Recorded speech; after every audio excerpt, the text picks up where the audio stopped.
ESPN, who is in the building in Oklahoma City from the game that triggered all of this evening. He's tweeting out prior to tip-off as the game was delayed. Chris Paul ran over to the Utah bench and said what was wrong with Rudy, and now they all yelled for him to get away. Now all the players are quarantined in their locker rooms being tested for the virus. More from Bryce Young. I've been told that Rudy Gobert was never at the arena tonight, but in OKC. If he had been cleared of the virus, he was set to play. Good thing he did not participate, did not come to the arena tonight, but we will await word. You'd have to imagine further testing will be done to all those with the Utah Jazz and probably all those that have come in contact with the Utah Jazz. Let's just hope that there's enough tests in this country right now to make sure all of that happens. So the NBA has suspended play. We are continuing to get reaction from all around the NBA. Here's the head coach of the Charlotte Hornets, James Borrego. Yeah, I just walked in the locker room and it looked like, people were on their phones and they were gathering the information right now. I have not spoken to Mitch or our medical team, so I have no, updates. You probably have read and know more than I do. Yeah. Extremely surreal right now. Extremely surreal. This is reality now for us, and it's no longer just on TV and somewhere in a different country. This is now home, and we got to be smart and be aware and take the advice. And we trust that the NBA has the information. They're going to filter our direction, but this feels very surreal right now. It feels like we could wake up at any moment. You could almost feel like you're in a dream right now, but shoot. Heck of a game tonight, just the way the entire game played out, and then to gain this information now, it's a lot to process right now. So, but we're going to enjoy the win tonight, stay together, get home, and figure this thing out over the next 24 hours.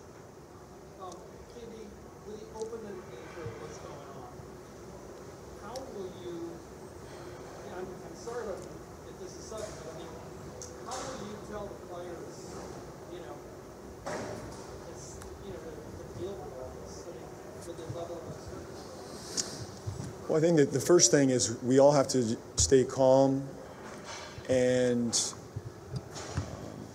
gather some more information. I think to settle us all, we need to gather just a little bit more information and give that to our guys at the appropriate time. I don't think we want to jump the gun and jump to conclusions right now. I think the biggest thing for us is to stay poised, gather information, filter the right information to our players, not just what we're reading and hearing out in the in the media.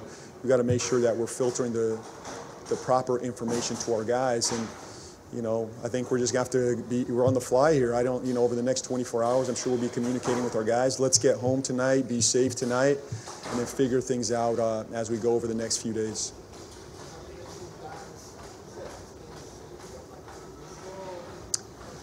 Yeah, this is new territory for all of us. So I'm sure we'll have a plan put in place. We'll figure it out, between Mitch, myself, and the medical team, making sure that we're safe, number one, and then, we'll go from there. Thanks, everybody. All right, that's James Borrego. So, again, if you're just joining us, the NBA is suspending gameplay following the conclusion of tonight's schedule. There is still one more game that is on the docket to be tipped off just after 10:30 Eastern tonight. That is in Sacramento. It's an ESPN broadcast between the Pelicans and the Kings. We had been told as of a few moments ago that this game was going to go off as scheduled. However, there appears to be a delay right now, and there is some reporting coming in. Here is Sam Amick from The Athletic tweeting out the Kings and Pelicans appeared to have an issue here at the Golden One Center. Courtney Kirkland, one of the refs on the docket tonight, was part of the crew for Monday night's game between the Jazz and Toronto. Why that's significant is because, if you're just joining us, the NBA has announced that there's a player on the Utah Jazz that has tested positive for COVID-19. Multiple media outlets reporting that player at this hour is Rudy Gobert of the Utah Jazz. So we're still awaiting word on whether they will play that final game tonight between the Pelicans and Kings. As soon as we have more information on that, we'll pass that along to you. I just want to add some perspective to all of it as we bounce around and hear from players and coaches. Last night for TNT, I was covering the Warriors and Clippers game, and it is an incredibly uncomfortable situation that we are all in, asking players and coaches about something that nobody is an expert about or in right now. And we're hearing from James Borrego saying the right things. We need to collect more information. We need to take the time, right? That's one thing we're learning about this virus, is it often takes days or weeks to really develop and to see what is going on here. So the NBA clearly doing the right thing tonight, suspending gameplay, and we'll see if that last game goes off tonight. But guys, this is it's an incredible situation. And to continue to ask players and coaches their thoughts on this, we just don't have enough information right now. Well, we're more so getting how they feel about it, the reactions. You know, everyone's in shock right now. And I think no one knows definitively what's going on. We're not doctors. We're going to lean on the experts. But I like the NBA is doing the right thing. Until you know, then you got to stop playing. You got to try to get people separated. And you got to get these guys home with their families until we can sort this thing out. And time is going to tell where we are with this virus. But until we gain more information, the safest thing to do, Sekou, is just not play. I think we're all doing that. I mean, you know, I got college-age kids, and the first thing I did was reach out to them to find they're on spring break. I'm trying to find out, do they go back to school? I mean, this is not just affecting NBA players. This is affecting everybody in this country because it's sweeping across the nation in terms of every day there's an announcement of a new, you know, city or a new case. So, Jared, the only prudent thing to do right now is to suspend play and gather the more information you need. This is Mark Cuban moments ago addressing his team at a timeout, probably getting them up to speed on the latest news. I want to also just let you know before we leave you that the Utah Jazz have just released a statement saying they're working closely with the CDC, Oklahoma, and Utah State officials in the NBA to determine how to best move forward as we gather more information. We'll have more information on that, plus the very latest as the NBA has suspended play indefinitely. Back with Game Time when we return on NBA TV. Right downtown, Big D, Dallas, Texas. A beautiful city, especially during basketball season. Notice I didn't say football season, by the way. And there you see American Airlines Center, the Plaza. Beautiful view right there. They got a hell of a team this year, too. Lots to talk about in regards to these Dallas Mavericks. It's a matchup of two of the best young players in the NBA. 21-year-old Luka Doncic have the Mavericks primed for their first playoff appearance in 4 years. Tonight, he will take on Nikola Jokic and the Nuggets. Denver is chasing the Clippers for the #2 seed out west. Sports Center with Stephen A. starts right now. Welcome to Sports Center with Stephen A. Smith, presented by Mountain Dew.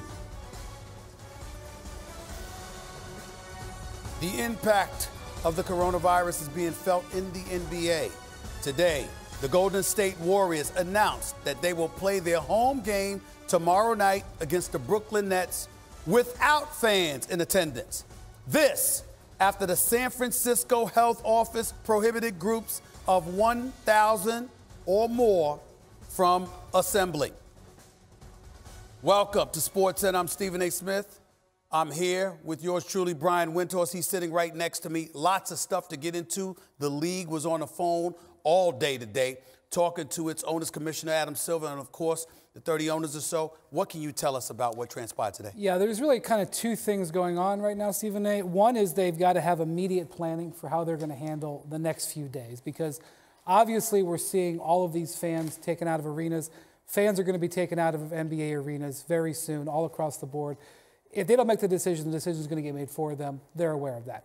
The second thing is long-term planning. Taking a look at arena schedules, talking with team officials, and seeing what the feasibility is of potentially delaying the season, leaving that open as an option that they research. Let's bring in our ultimate insider, Adrian Wojnarowski, NBA insider. Talk to us. You've been working the phones all day. You've been all over this story, Woj. Talk to us about what you've learned. You just tweeted something a few minutes ago. That's right, Stephen, Brian. The greater consensus right now among NBA teams is to continue playing the season, but without fans in arenas. The league is going to make a decision by Thursday, by tomorrow, on next steps. But there's a push in this league right now to continue the season without fans in the arena. Another consideration on that owner's call with the league today, I'm told, was the idea of taking a hiatus, stepping back from the season, postponing games, potentially canceling regular season games. But right now, there's a greater push, a much greater push, I'm told, with the league in just continuing to play games, but do it without fans in the arena. And one thing that I know the league office, certainly teams all want, they don't want lost games, and they want to try to keep these games on television. I know that you talked about there's a stronger push to just not have fans in there, Woj, but how strong, if you can tell us at all, is the push, at least by some of the owners, to actually postpone or cancel some of these games? Well, I think it's everyone's preference to keep playing, but I think it's been part of the conversation. They have talked about everything from moving games from one arena in a city to the away arena based on the schedule of a night's games, even looking at games at neutral sites, maybe even in non-NBA cities. But right now, the push is to continue playing games with the current schedule we have in arenas that are going to be empty, following the lead of what the NCAA did with the college basketball tournaments today, which is to play them for the foreseeable future in empty arenas. But the league office, Adam Silver ultimately is going to decide that, I'm told, by tomorrow. They have to get moving in a direction here. And certainly the consensus, again, that I'm told, along with Zach Lowe, is to continue playing the games without fans. Wendy, let's get back to you here.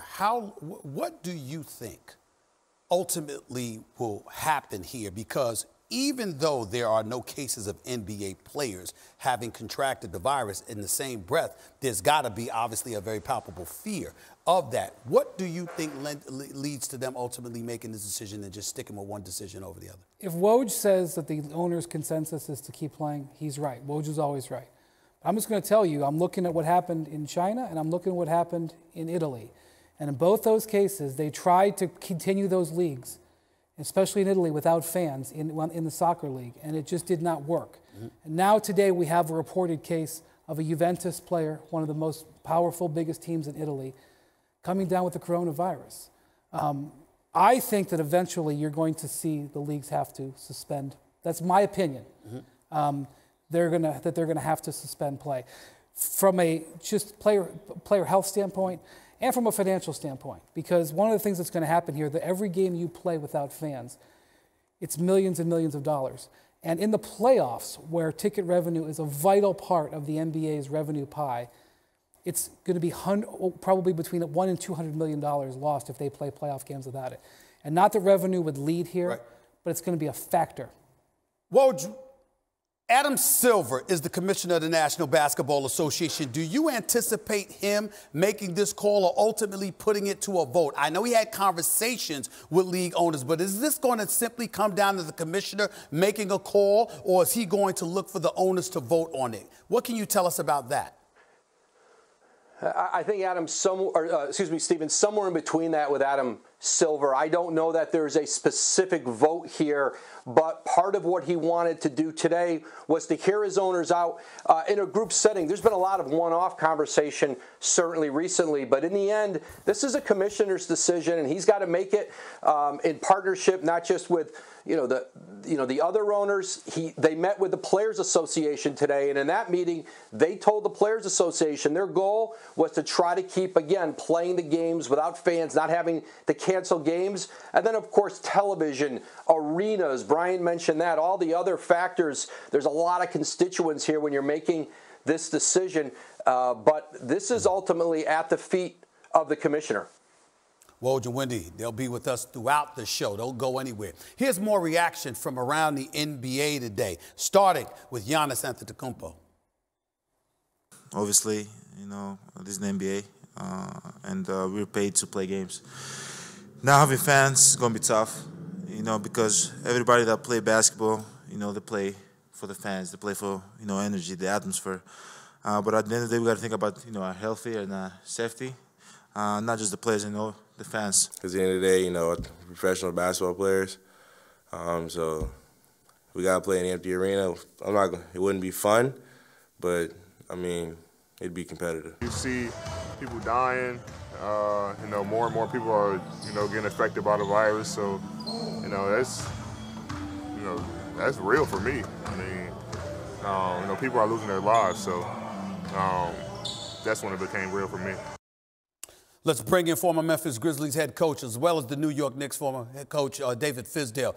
Coach, you first learned of the impact the coronavirus was having on the NBA. What were your thoughts, sir?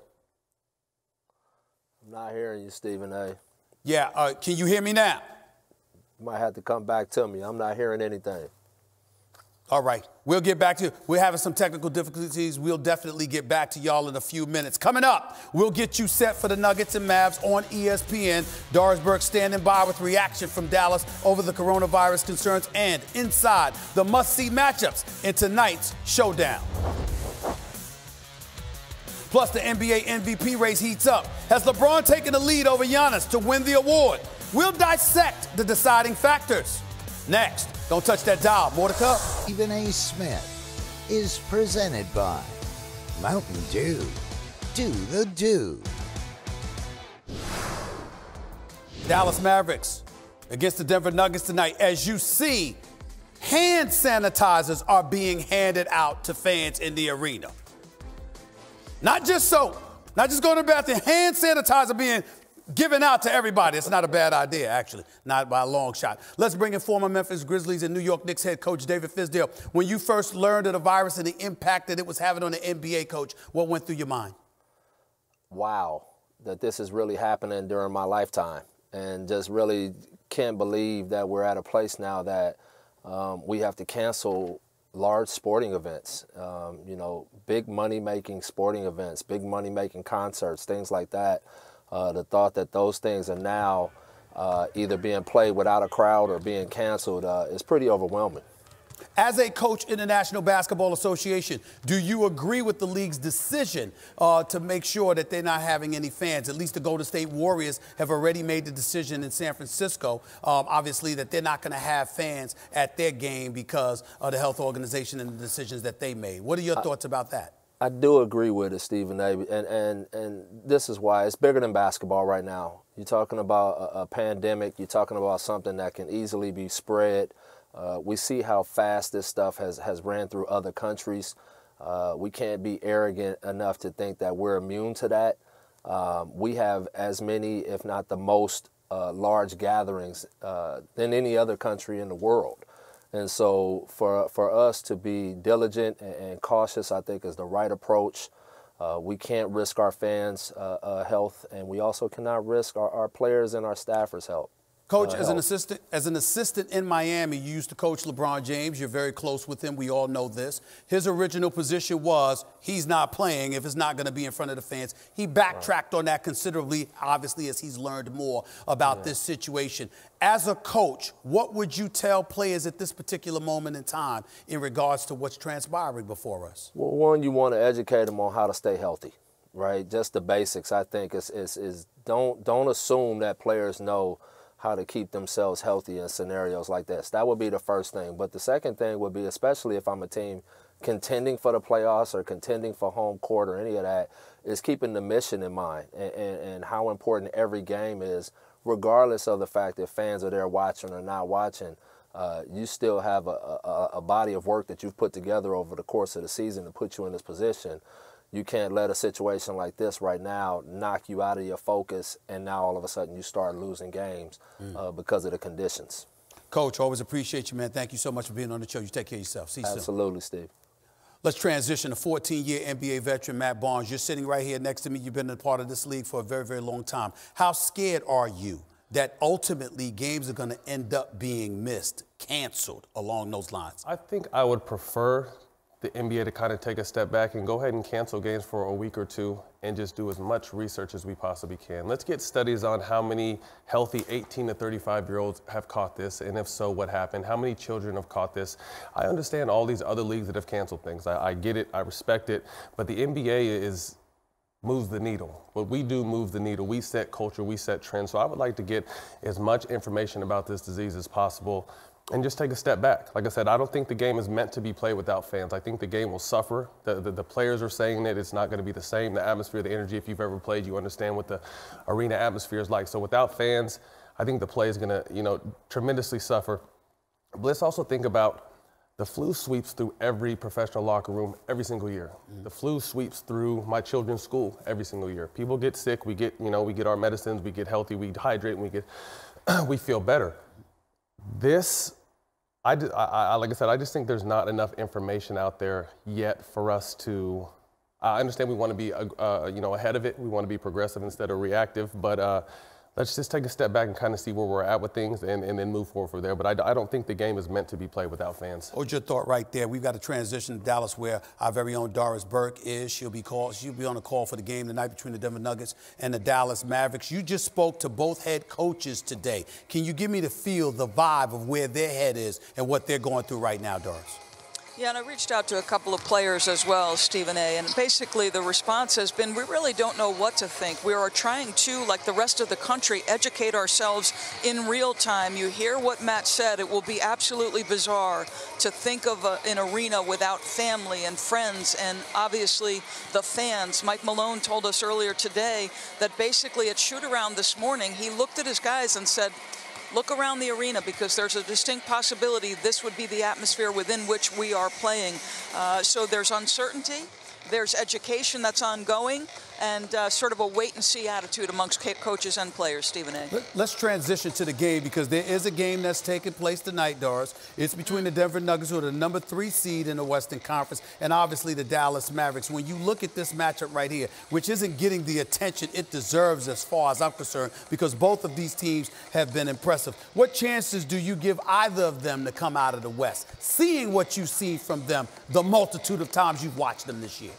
I really enjoy watching both teams. I think they are aesthetically pleasing basketball teams, but I feel like there's more growth and development in the playoffs to happen. I still believe that the teams, the Lakers and the Clippers, are a tier above. And it's interesting talking to the coaches. You know, Nikola Jokic, for a straight month with so many injuries, was carrying this team. He's hit a little bit of a lull here, and when we talked to Rick Carlisle before the game, he said, listen, that guy might be shooting 32%, but he put 2 killers on us in the matchup, so we're going to guard him like we need to guard him. Should be a lot of fun. I saw Luka get hit on that thumb that's been bothering him last night against San Antonio. I'm curious to see how he is handling the basketball tonight, Stephen A.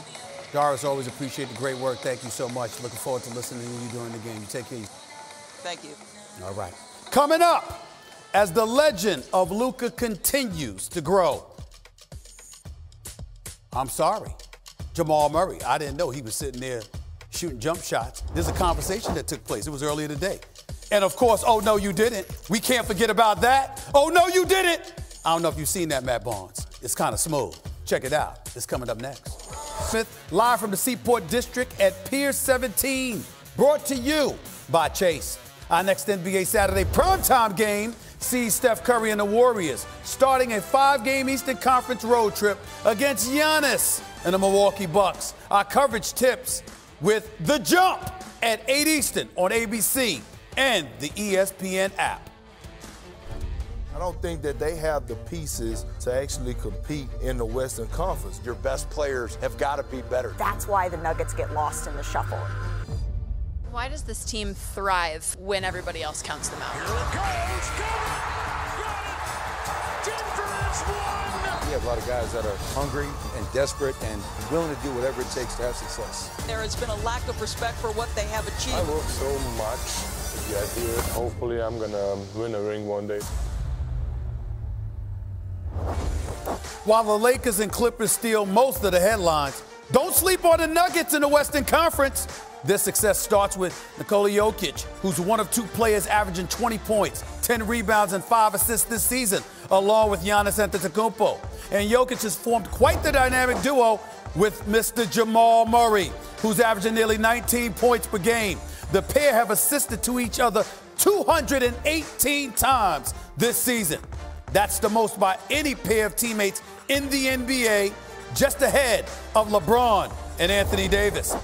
By the way, the Nuggets have won 58% of their road games, on pace to be their best win percentage in a season in franchise history. Earlier today, I talked with one of their star players. You heard me mention his name earlier, Jamal Murray. Listen in. Before we get into basketball talk on the court, let's make sure I get your perspective on this. your thoughts about the coronavirus, everything that you're hearing around the league, and potential fears that this season might be compromised in any way. What are your thoughts about it? It's very unfortunate. I know if there was no fans, it would be very hard for the players to be playing in that kind of environment. I think just plays change. The road trips are different. Home games are different. I think we would just be playing just for the sake of the business, and it's going to be very difficult. It's a tough situation. Put in perspective for the viewers out there what it would be like, or what you can imagine it being like if you had to play at an arena without the fans in attendance, how that would affect you guys play, if at all, in any way. It would affect us entirely. Like I said, if somebody made a play, made a highlight, it would be just people in the gym celebrating. I think we'd be on the bench saying, D what, defense. It'd just be a whole different environment. So that would be very tough, like I said, and hopefully it doesn't have to come to that, but it's unfortunate. Let's get into you specifically, because I happen to believe that you're one of the young stars in the game. You can ball. This year, you're up in points, obviously field goal percentage, shooting, free throws, everything. Talk to me about where you feel your game is right now. I just feel like it gets so much better. Never satisfied. I've played decent up to this part. I feel like I can do a lot better, and especially with this playoffs coming in, just my usage rate should go up, and run a whole lot of two-man game, pick a roll, especially with me and Big Fella down there. So it's gonna be a lot of fun just to play out of that. From the number 2 seed to the number 7 seed, it's like 4 or 5 games that separates all those teams. But your squad, the Denver Nuggets, have been a top 3 seed since mid-December. You haven't budged from that position, which speaks to the level of consistency you guys have enjoyed. To me, that warrants respect. You may not care, but do you guys feel that you have received the respect that you deserve? Oh, yeah, for sure. From other teams, like I said, they started game plan for us. I got big men, I got swing men on me, I got the 3-4. They never put the point guard on me no more. They started double joker. I feel like teams are starting to pay more attention and really start the game plan for us. So like I said, we're not surprising teams no more. We got a target on our back. And for us to stay that consistent, stay within the 2-3 seed the whole time, like you said, it speaks a lot of volume to what we can do and our capabilities. So it's going to be a lot of fun, especially this postseason. We got to finish up strong. We got a tough schedule. But I feel like we're built for that. Very last question. Y'all can win the championship this year? Yes, sir. Works for me. Appreciate you, my man. Thanks a lot. Looking forward to watching you. Thank you. Appreciate it. With the coronavirus concerns rapidly impacting the sports landscape, new reactions around the NBA on the latest steps the league is taking. To Sports Center with Stephen A. Smith, presented by Mountain Dew.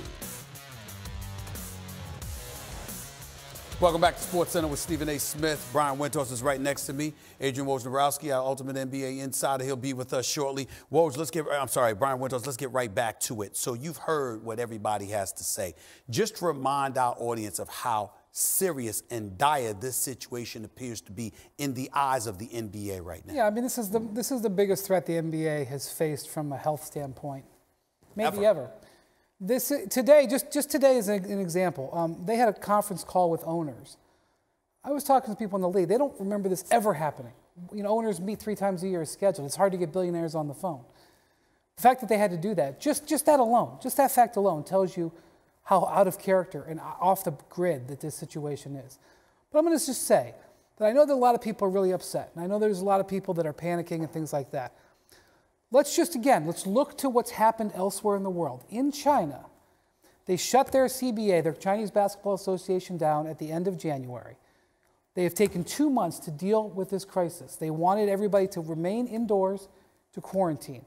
Their cases have come down, flattened out, life is returning to normal, and they are now calling players back and intending to begin basketball again in the next couple of weeks.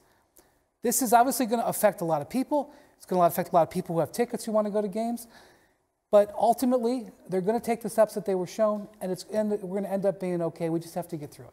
Woj, when you hear what Wendy just said, it calls for the potential of a delay in the ending of the season as possibly a worst-case scenario. How receptive is the league to that in your estimation, considering the fact that there was an owner just weeks ago who talked about how the league should start in December and end after June?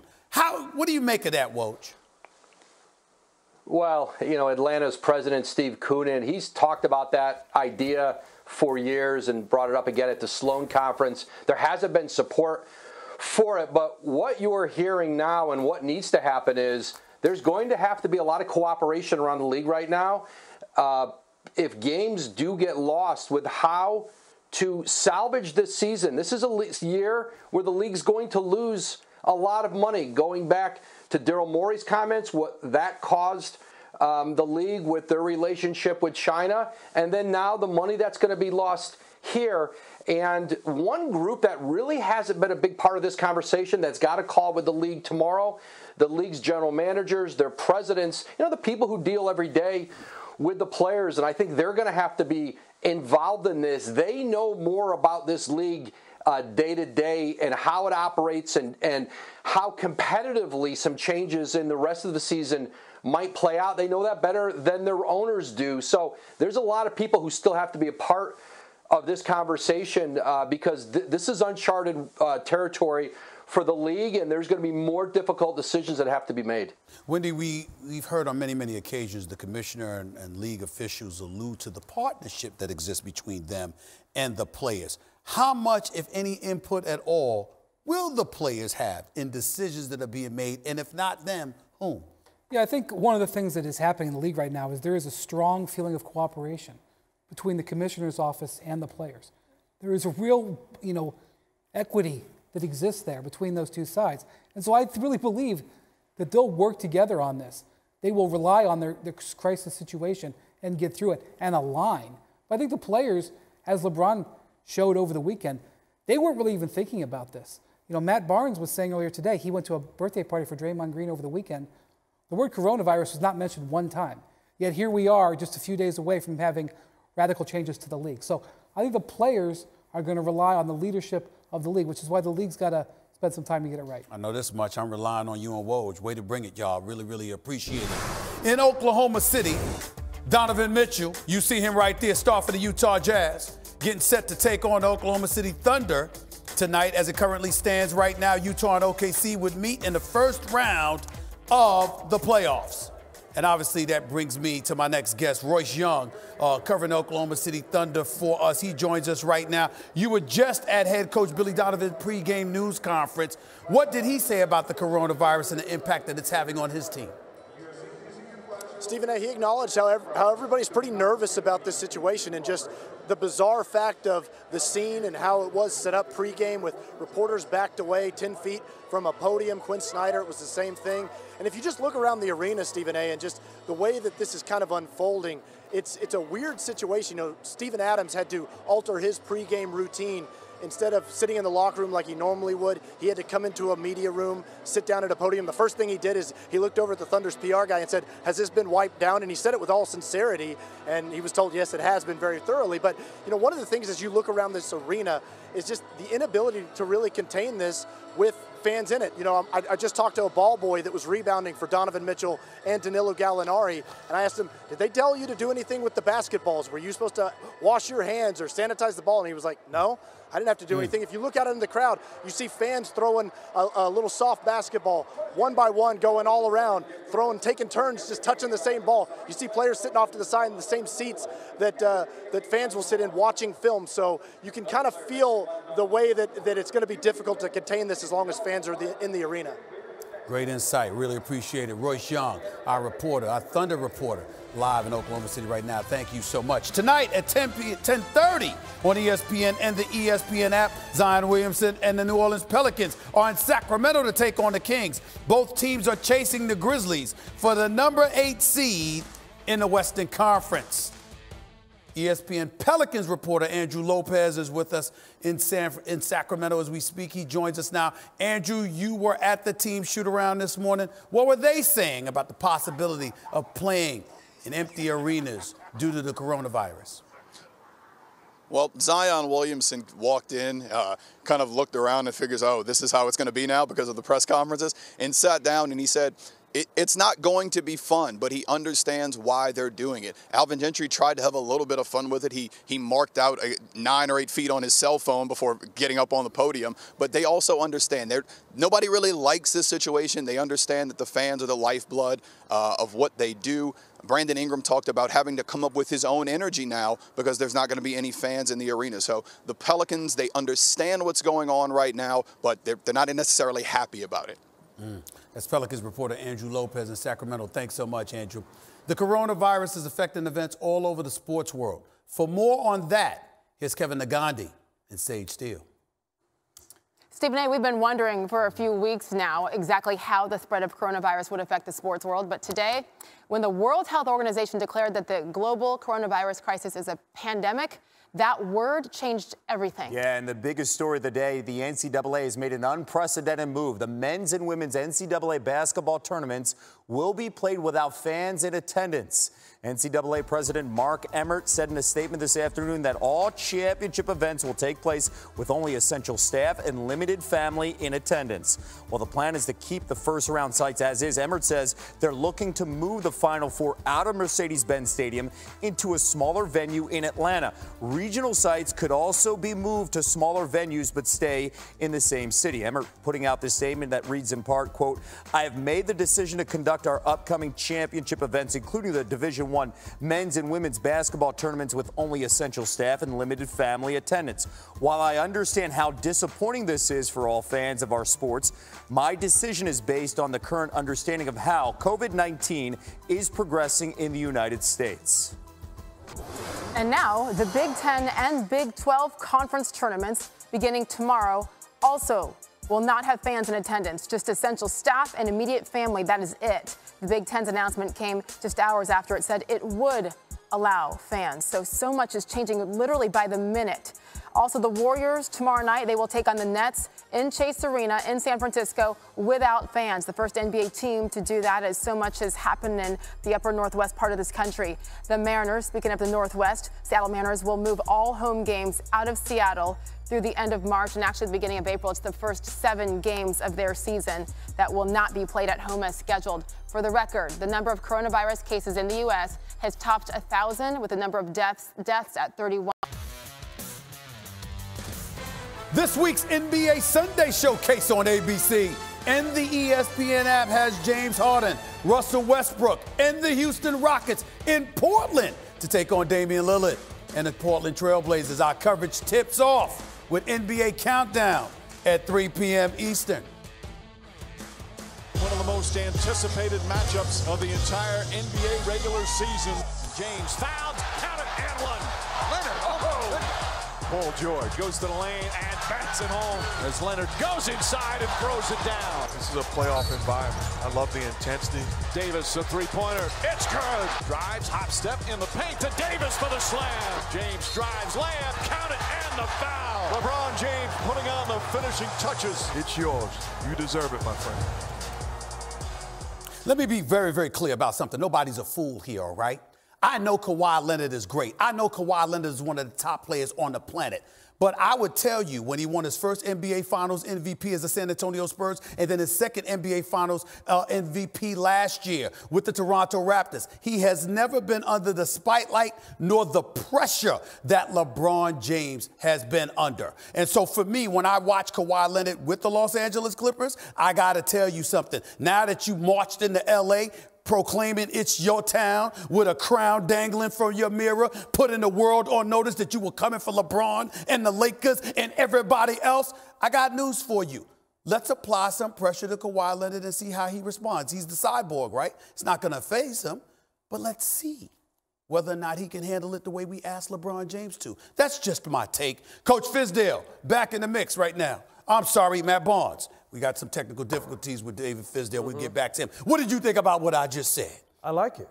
I like it. I don't think Kawhi came in thinking all that. I think he's strictly coming in to play basketball, win another championship. But LeBron, no one has faced the pressure LeBron has faced throughout his career, I think. It was a different generation. Obviously, Jordan didn't get that attention. Kobe caught the end of it. But LeBron, from the time he stepped on the basketball court, has had a tremendous amount of pressure on him. See, I don't mind the pressure that has been applied to LeBron, but I think LeBron and his camp have a very, very valid argument when they highlight how the pressure that is applied to him consistently has helped provide cover for a whole bunch of other folks who want to be perceived as superstars in this game. How do you feel about that notion, and explain why you do? I agree. I think he's been the scapegoat regardless of what happens. He's been to 8 finals, but he's only won this many. I mean, how many people have taken teams on their back to that many consecutive finals? What he's been able to do, to be able to win a championship in his hometown was huge. So, like I said, no one has been able to, has dealt with the amount of pressure that he has, and he's handled it greatly,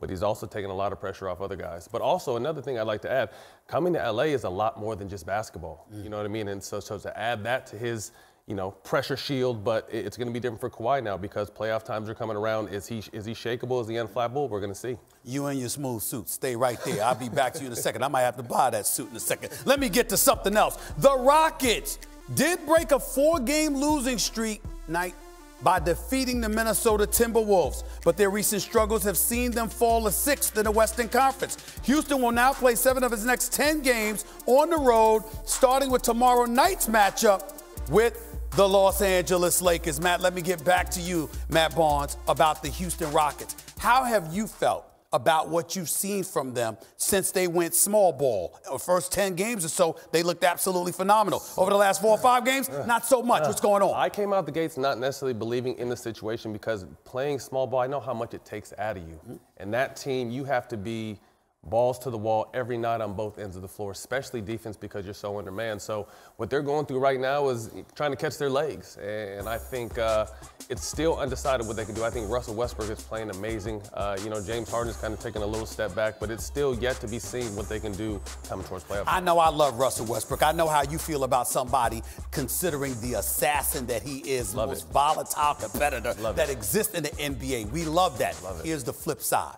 He hasn't been out of the first round since Kevin Durant left Oklahoma City. He is getting paid $205+ million himself. We call him a superstar, but we consistently look at James Harden. How much should we be looking at Russell Westbrook when we think about the Houston Rockets and whatever success they aspire to achieve? Well, the success or failure, he's going to, to me, have as much pressure as James now. Although it's James's team, we all know that Russell is that type of caliber player. He is another superstar, so now it's going to fall on both of them. So it's yet to be seen what they can do. Like I said, I love the way Russ has been playing. He's been attacking the paint. I want to say he's leading the league in points in the paint, playing tremendously.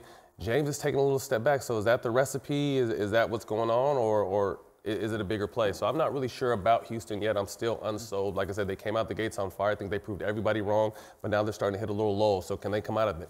You got to hang out with me a little bit more. You'll have more certainty in your voice. I'm telling you that right now. Anyway, let's check out tonight's three-point performance brought to you by Mountain Dew. With 17 three-pointers last night, the Mavericks became the first team to reach 1,000 this season. They also have a chance to make more history tonight. The Mavericks need 9 more threes to set their franchise record for a single season. In Dallas, Luka Doncic and the Mavs host the Nuggets next on ESPN. Luka only turned 21 years old on February 28th. Here's Maria Taylor on what Luka has accomplished in his young NBA career. Every hero needs a team. Was the youngest All-Star starter at just 19 years old. Magic Johnson had 42 points, 15 rebounds, and 7 assists in a finals-clinching win when he was 20. Kevin Durant scored the second most total points by a player before his 21st birthday in league history. LeBron James had 8 40-point games before turning 21. His ability to make plays not only for himself, for his teammates, just play for the pure love of the game. It's a beautiful thing to watch. And now Luka, who joins the King as the only 2 players in league history to record 2,500 points, 500 rebounds, and 500 assists before turning 21. Yeah, good luck to you too. I want to keep getting better. All right, keep going. Luka recorded 21 triple-doubles, 3 times as many as any other player before his 21st birthday, and 9 more than Magic and LeBron combined. He'll shoot a deep three. 42 points, 11 rebounds, and 11 assists for Doncic. In 2 of those triple-doubles, he notched 40-plus points, something that had only been done once by a player 20 years or younger. He is a special young man. Would have to face Kawhi Leonard, Paul George, and the Clippers in the first round. As for the Nuggets, they would face the small ball Houston Rockets. Matt Barnes, you're here with us still. We look at the Los Angeles Lakers and the Los Angeles Clippers. Everybody's been talking about them as the favorites. Who's the bigger threat to knock one of those teams off?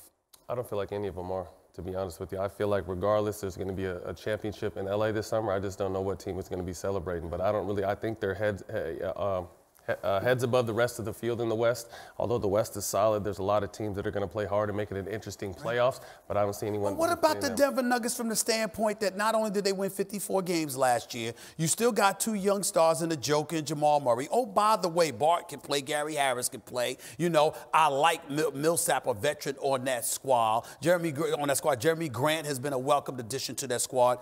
And guess what? They've been consistently a top 3 seed since the middle of December. Regular season doesn't matter. Regular season doesn't matter. I think they've put on a good show the last few years. I've always thought they were too young. But to me, can you win with a big as your best player in today's game? Before, that used to be the recipe to championships. In this new age of basketball, it's not. And he's their best player. I think their young stars are starting to develop, but have to be more consistent when it comes playoff time. Obviously, Millsap, you love what he brings, but can your best player be a center in today's game? Well, you do in Dallas. You do have an all-star who's very, very young, and Doncic just averaging over 28 a game. And by the way, they got some 7'3" dude that used to play for the New York Knicks, and Kristaps Porzingis that's been balling as of late. So what kind of threat could Dallas be? I think Dallas is still a piece away, but I love what they're doing. I think we still need to give Porzingis more time to recover. I think he's showing flashes, but Luka is a transitional talent. Arguably one of the most skilled players coming into the NBA we've ever seen. What he's been able to accomplish over his short career has been tremendous so far, but I really feel like they're still one piece away from really being a threat in the West. Appreciate the smooth and eloquent presentation, Matt Barnes. But you know what time it is. Hold on to your seats. Hold on to your seats. You know what's coming up next. Oh, no, you didn't. Oh, no, you didn't. It's about that time, y'all. You know I've been waiting for this. Let's get to #1 on my list, okay? Derrick Rose for the Detroit Pistons. Look at him dancing right here. Oh, look. You see that, Matt? Come on, Matt. You didn't even do that. Look at that spin move and the little jump shot. The little jump shot right there in the lane, Derrick Rose. He still got it. He still got it. I don't know about his hairdo, but his game, he still has it. That's Derrick Rose right there. The brother can still ball. I love that move. Derrick Rose, former league MVP, still showing he has it after all these years. Let's go to #2 on the list. Give it to me. Zion Williamson. Look at him. Drive into the lane and dunks with his right hand. Oh, that's an all-star moment right there. Look at him getting the crowd to his feet. But LeBron James right here has an answer. Damn near from half court. Pulls up. Nothing but net. Zion dunks, but LeBron James at 35 years of age, 17th season in the league, still showing there are many ways to skin a cat, and that's exactly what he did to Zion right there. And beating him, by the way, before giving him a hug and sending him home. Let's go to #3 on the list. Josh Jackson, I'm sorry, but embarrassing moments, this is what comes with it. What on earth was he doing? Oh, no, you didn't. Try to dunk in the open court and just flop like that. Look at that. That's just bad. Josh Jackson, oh, no, you didn't. Try to be so little hands. You got to grip that. You got little hands. Yeah. You ain't that skilled yet. Come on now. Oh, no, you didn't. I tell you this much. Lonnie Walker didn't have that problem. Look at this guy. Oh, no, you didn't. Dunk on them like that. Oh, no, you didn't, Lonnie Walker. Way to go. I don't know about his hairdo either. Him and Derrick Rose. Look at this right here. You might look good with that hairdo. That who? You. Me? Ooh, can you imagine Never that? happens. Never happened. Not me. Oh, no, you didn't, Lonnie Walker. What a dunk. What a dunk. By the way, breaking news from Adrian Wojnarowski right now. He tweets, new story filed to ESPN. The NBA's Board of Governors shared a consensus on Wednesday to continue the season playing games without fans in arenas amid the coronavirus crisis. And Commissioner Adam Silver is expected to move in that direction with a decision on Thursday. More Sports Center after this. Sports Center tonight after Pelicans Kings with the one and only Scott Van Pelt. He'll be joined by Tim Legler to break down Luka and Zion's nights. Plus, how good can Jalen Hurts be in the National Football League? SportsCenter on ESPN and the ESPN app. Adrian Wojnarowski, just minutes ago, sent out this tweet. The NBA's Board of Governors shared a consensus on Wednesday to continue the season playing games without fans in arenas amid the coronavirus. And Commissioner Adam Silver is expected to move in that direction with a decision on Thursday. Let me say this. I agree with the commissioner's decision. I agree with the league's decision. It's the right thing to do. Always err on the side of caution, particularly when it comes to the health of all human beings, particularly the fans and the players. Obviously, this is a sensitive situation. It's very, very tough. But the players playing in an audience without fans, we'll see. Might